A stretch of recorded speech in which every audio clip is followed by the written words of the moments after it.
Assalamualaikum warahmatullahi wabarakatuh. Perkenalkan, nama saya Bini Saputra dengan NIM C1B0200074.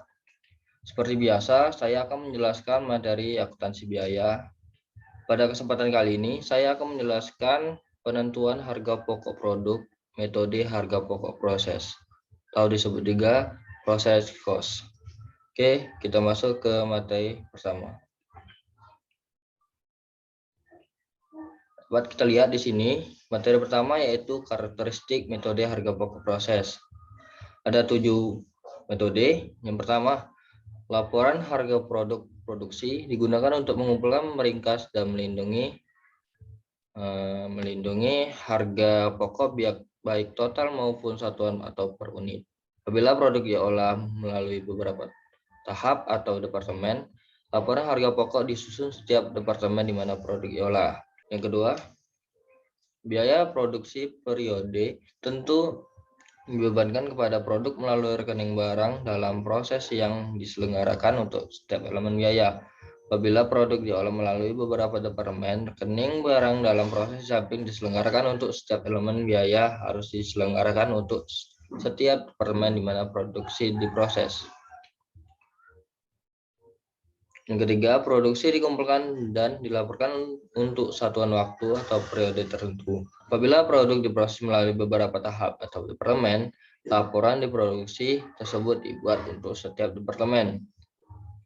Yang keempat, produksi ekuivalen digunakan untuk menghitung harga pokok satuan. Produksi ekuivalen adalah tingkatan atau jumlah produksi di mana pengolahan produk dinyatakan dalam ukuran produk selesai. 5. Untuk menghitung harga pokok satuan setiap elemen biaya produksi tertentu, maka elemen biaya produksi tertentu tersebut dibagi dengan produksi ekuivalen untuk elemen biaya yang bersangkutan. Yang keenam, harga pokok yang diperhitungkan untuk mengetahui elemen-elemen yang menikmati biaya yang dibebankan. Beberapa yang dinikmati produk selesai dari departemen tertentu atau pengolahan yang dipindahkan ke gudang atau ke departemen berikutnya, dan berapa harga pokok produk dalam proses akhir.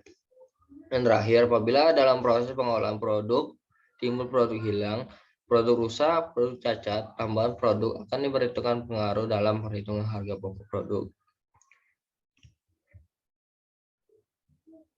Oke, materi selanjutnya ada manfaat informasi harga pokok proses.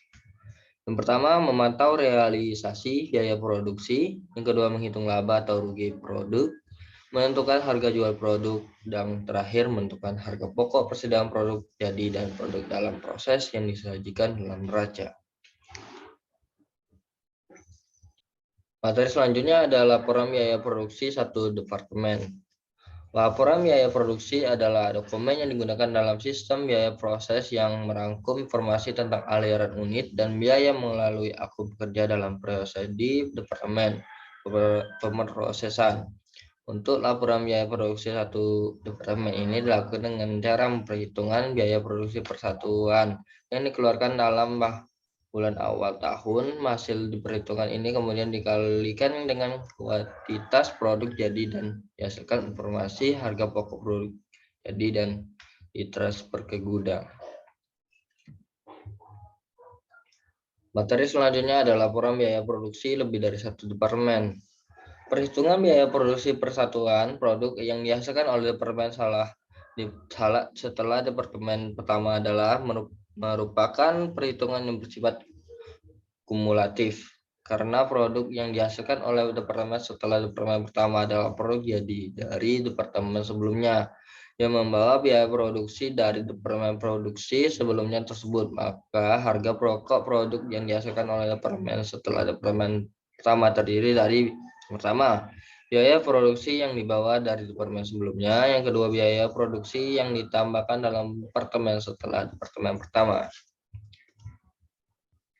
Oke, materi selanjutnya pengaruh adanya yang hilang dalam proses hilang awal dan hilang akhir. Ada dua. Yang pertama, produksi hilang awal proses.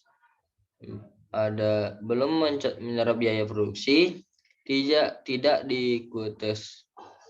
diikut tersertakan dalam perhitungan unit ekuivalen departemen yang bersangkutan. Terusnya karena ada produksi yang hilang pada awal proses maka akan menaikkan HP produk per unit. Yang kedua, produk hilang akhir proses. Sudah menyerap biaya produksi hingga diperhitungkan dalam unit ekvivalen, HP produk yang hilang harus dihitung dan diperhitungkan sebagai tambahan HP produksi, jadi yang ditransfer ke debit 2. Yang terakhir, akibat HP produk per unit yang ditransfer menjadi lebih tinggi. Mungkin sampai sini saja yang dapat saya jelaskan. Kurang dan lebihnya saya mohon maaf. Semoga bermanfaat bagi kita semua. Sampai bertemu lagi. Saya akhiri. Wabillahi taufiq wal hidayah. Wassalamualaikum warahmatullahi wabarakatuh.